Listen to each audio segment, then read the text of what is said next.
Good evening. It is Friday, April 19th. Another edition of My Second Universe Writers Update.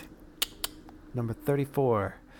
Gonna do a keep the faith, stay strong with your art, keep believing in what you're doing so you don't surrender to the cookie cutter formula that's gonna drag you down to hellish monotony and depression. That doesn't sound so bad. Little virtual tabletop update and a story time about Pegasus, how they fit into my setting, how I made them work, and a riddle. I do the riddle now. What must you do to hold interest? What tricks with ways that end? What does a newborn do? What distance is slowest the first time and boring each time after? Answer this riddle the only way it can. I'll include it in the description below. I created this. Haha. Did not search it online. I created it myself very cleverly, if I do say so, which I do. So, writer's tips, stick to the guns. I've been getting some good, solid advice about making things too complicated, about having a story, having a book, having a novel seem like it was the second in the series, but not the first. I don't have a good first hook into my setting to ease people in, make them feel comfortable like they're at the beginning of a ride starting at level 1.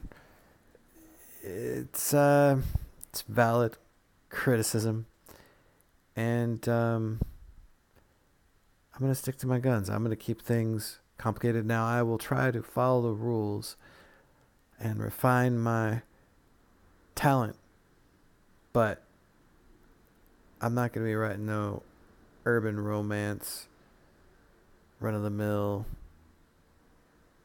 Nah, I've got to keep things a little spicy. I got to entertain myself. I am not a successful writer. I do not make enough money to consider it a second income, let alone a primary income, but it's something I still love to do, and I will continue to produce. And one day I will have something that hooks and grabs, sinks in, and I'm thinking people would sink in, would bite and chew and love it, savor it, and immerse, but also bite them back. It'd be a mutual biting. It would be a grip, a biting grip. People are going to like it someday. They will find out that it's all linked like those mutual grips. They will get sucked in with one story and find a whole chain of stories. It's all interconnected. It all makes sense. It'll be beautiful. I just got to write it just right. And Valkyrie of Desire may be that book. Maybe that book for some. I get feedback from my players from in the virtual tabletop game that takes place in my novel setting, from critique exchange partners. I get feedback that I have good stuff. I just got to get people in there. And it's pushing me, this frustration. I love writing, but it's frustrating to not get people hooked like I think, well, like I want. And it's pushing me to be a better writer. I'm, like last week, I was talking about motivations of antagonists and being disappointed in other things that I'm seeing and reading, not connecting with the antagonistic force. So all these lessons, they keep coming. I keep refining it and keep improving. And one day it'll be undeniable. These criticisms will fall away, and there'll be a work of absolute perfection. Dare I? Well, I will make it work. Game session. So, speaking of muse and being inspired, my players are in a very interesting place, as I spoke of about, I think, last week, about the legendary items coming up with the removal of the demigods, destabilizing the world, and then these legendary items that have been cloaked and hidden are rising to the surface like treasures unearthed by a cataclysm, like bones of fossils of dinosaurs, just reinventing reality for people.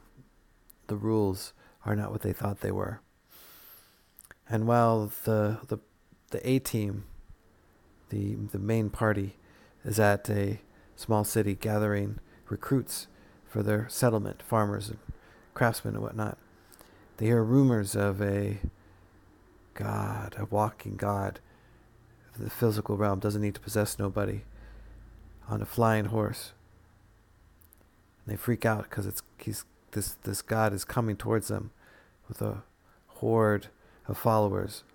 The people freak out, but it turns out it's just another player. It's just Cole Grievance, who has found an item that, when put on his horse, gives his horse wings, makes his horse into a Pegasus.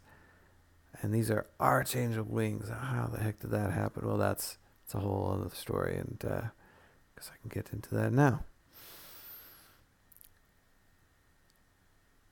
For a while, it had been a thing known that angels couldn't possess people, but they could possess animals. So they were drawn into mounts, horses, for a short period of time, giving them the ability to fly.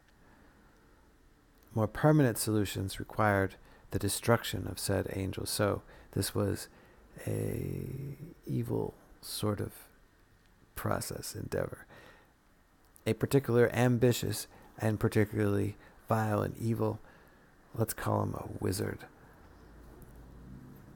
conniving man, came up with a plot. Now, I went into a possible story last week. This one is a little different. It talks about the flock of Pegasi,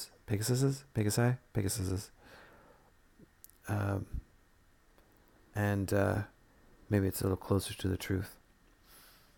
So this wizard, he employs a